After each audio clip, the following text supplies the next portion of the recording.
This is pit row on a Wednesday, much quieter than it is on race day. What are you thinking about now compared to when you pull out and it's time to really shine? Yeah, it's funny because you spend a lot of time in this atmosphere where you're practicing here for days where there's not too many people here, Right. and you remember, I still remember the first day walking out on the grid in 2003 for my first ever Indianapolis 500, and just the amount of people you see. You got people hanging off the rafters over here. There's hundreds of thousands of people, and it's just that noise, of all these conversations going on.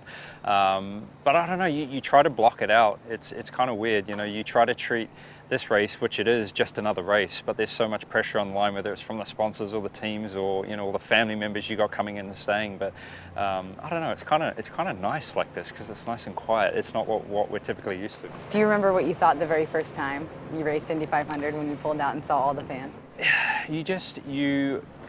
You're gobsmacked.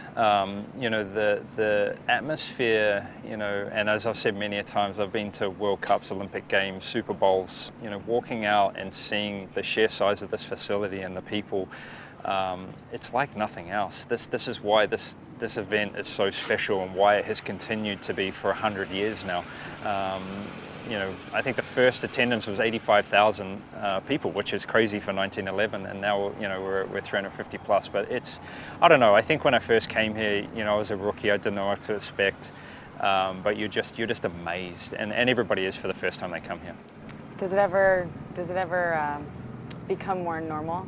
I mean, I don't know how to phrase that, but do you ever pull out and just say, "Oh, yep, this is a normal race weekend," or does it always have that shocking awe factor? I think it's always got that shocking factor. You don't see it every day.